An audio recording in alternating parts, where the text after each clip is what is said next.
آپ لوگ جادوگر ہیں۔ میں نے کہکا لگا کر جواب دیا یہ محض اتفاق ہے۔ اس نے بھی جواب میں کہکا لگایا اور اس کے بعد جی بھر کر پکوڑے انجوائے کیے۔ میرے ایک دوست صدقے اور خیرات کے معاملے میں بڑا کھلا دل رکھتے ہیں۔ یہ روزانہ صدقہ بھی کرتے ہیں اور خیرات بھی دیتے ہیں۔ میں نے ان سے ایک دن وجہ پوچھی تو ان کا جواب تھا کہ میں بچپن میں انتہائی کنجوس تھا۔ میں کسی کو پانی کا گلاس تک پلانے کے لیے راضی نہیں ہوتا تھا۔ آج سے 7 سال قبل میری رقم کسی کے پاس پھنس گئی۔ میں نے دفتر میں بیٹھے بیٹھے سوچا اگر مجھے یہ رقم مل گئی تو میں اس میں سے 10% اللہ کی راہ میں دے دوں گا۔ مجھے اگلے ہی دن رقم مل گئی۔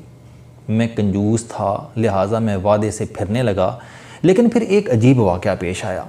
میرا کلرک میرے پاس آیا اور اس نے کہا کہ سر میں نے اپنی بیٹی کی یونیورسٹی کی فیس ادا کرنی ہے، آپ مجھے ایڈوانس دے دیں اور بعد ازاں یہ رقم تھوڑی تھوڑی کر کے میری تنخواہ سے کاٹ لیجئے گا۔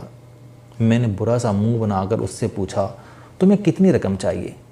اس نے جیب سے فیس چالان نکال کر میرے سامنے رکھ دیا۔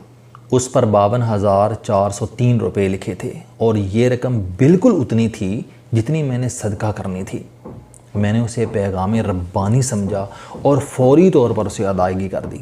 میں نے اگلی مرتبہ 20,000 روپے میز پر رکھے اور کسی ضرورت مند کا انتظار کرنے لگا۔ میرے پاس اس دن ایک لڑکی آئی، اسے اپنی والدہ کی دعا کے لیے 20,000 روپے چاہیے تھے۔ میں نے نوٹ اسے تھما دیے اور اس کے بعد میں روزانہ جتنے پیسے سوچتا ہوں میرے پاس اتنا ہی ضرورت مند آ جاتا ہے۔ سو چل اللہ دے رہا ہے اور میں اس کے دیے ہوئے میں سے دیتا چلا جا رہا ہوں۔ میرے ایک پرانے دوست ہیں حکیم بابر، یہ لاٹری اور پرائز بانڈ کے ایکسپرٹ ہیں۔ ان کا ہمیشہ پرائز بانڈ اور لاٹری نکلتی ہے۔ میں نے ان سے ایک دن اس خوش نصیبی کی وجہ پوچھی تو یہ ہنس کر بولے میں پرائز بانڈ اور لاٹری کا 1 پیسہ اپنی ذات پر خرچ نہیں کرتا، میں یہ ساری رقم ضرورت مندوں میں بانٹ دیتا ہوں۔ چنانچہ جتنے زیادہ ضرورت مند ہوتے ہیں میرا اتنا ہی بڑا بانڈ نکل آتا ہے اور میں یہ رقم ان میں تقسیم کر دیتا ہوں۔ میں نے پوچھا اور اگر آپ کے پاس بانڈ نہ ہو تو پھر کیا کرتے ہیں؟ ان کا جواب تھا کہ آپ تھوڑا صبر کر لیں، میں ابھی بتاتا ہوں۔ ہم باتیں کرنے لگے۔ آدھ گھنٹے بعد کسی خاتون کا فون آ گیا۔ اس کی بیٹی کی شادی تھی، اسے 2.5 لاکھ روپے چاہیے تھے۔ حکیم بابر نے خاتون سے کہا آپ شام کو آ کر میرے مکتب سے پیسے لے جائیے گا۔ میں نے حکیم بابر سے پوچھا کیا آپ کے پاس 2.5 لاکھ روپے ہیں؟ یہ ہنس کر بولے نہیں ہیں، لیکن اللہ نے اگر ضرورت مند بھیجا ہے تو یہ اب پیسے بھی بھیج دے گا۔ ہمارے بیٹھے بیٹھے حکیم بابر کو ان کے ملازم کا فون آیا اور اس نے کہا کہ سر ہمیں کوئٹہ سے ایک بڑا آرڈر آ رہا ہے، یہ لوگ منہ مانگی قیمت پر فوری ڈیلیوری چاہتے ہیں۔ حکیم نے اوپر آسمان کی طرف دیکھا اور پھر سیل مین سے کہا تم ان سے 2.5 لاکھ روپے اضافی لے کر ڈیلیوری دے دو۔ حکیم بابر نے اس کے بعد میری طرف دیکھ کر کہا کیوں پھر آپ کو بات سمجھ آ گئی؟ میں نے ہاں میں گردن ہلا دی۔ مجھے اس دن پتہ چلا وسائل کا دار و مدار طلب پر ہوتا ہے۔ انسان کی طلب جتنی سچی ہوتی ہے اللہ تعالیٰ اسے اتنے ہی وسائل پیدا کر دیتا ہے۔ آپ کو وہی ملتا ہے جو آپ قدرت سے مانگتے ہیں۔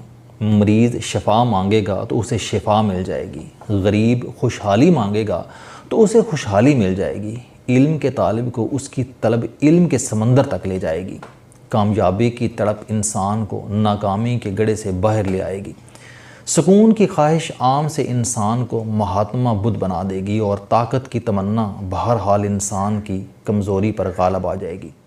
اللہ کا نظام انسان کی خواہش اس کی طلب اور اس کی تڑپ سے ایکٹیو ہوتا ہے۔ آپ اللہ سے مانگتے جائیں اور پھر کوشش کرتے جائیں، قدرت کے دروازے بہرحال کھل جاتے ہیں۔ میری ٹیم نے چند دن قبل جامع موجود ایک صاحب کے ساتھ میرا پرسنل سیشن بک کیا۔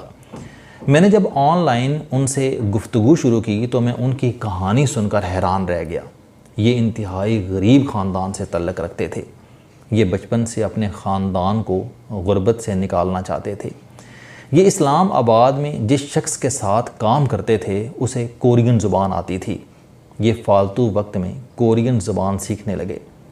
یہ جب پوری طرح رواں ہو گئے تو انہوں نے آن لائن ایک کورین کمپنی میں اپلائی کر دیا۔ ان کا انٹرویو ہوا انہوں نے کورین زبان میں جواب دیے، یہ کامیاب ہو گئے اور آج ان کا پورا خاندان غربت سے باہر آ چکا ہے، یہ اب امریکہ شفٹ ہونا چاہتے ہیں۔ میں نے ان سے پوچھا آپ جنوبی کوریا سے امریکہ کیسے جائیں گے؟ اس کا جواب تھا کہ میں جیسے اوکاڑا سے اسلام آباد اور اسلام آباد سے کوریا آیا اسی طرح امریکہ چلا جاؤں گا۔ میں نے پوچھا پھر بھی آخر فارمولہ کیا ہوگا؟ انہوں نے ہنس کر جواب دیا، میں 3 سال سے اللہ سے امریکہ کی شہریت مانگ رہا ہوں، مجھے یقین ہے اللہ مجھے یہ دے دے گا۔ میں نے ان سے اتفاق کیا، کیونکہ میں بھی سینکڑوں مرتبہ تجربہ کر چکا ہوں کہ اللہ مانگنے والوں کو کبھی مایوس نہیں کرتا۔ اللہ کے دربار میں انکار ہے ہی نہیں، بس طلب سچی اور تڑپ کھری ہونی چاہیے۔ قدرت انسان کو کبھی مایوس نہیں کرتی۔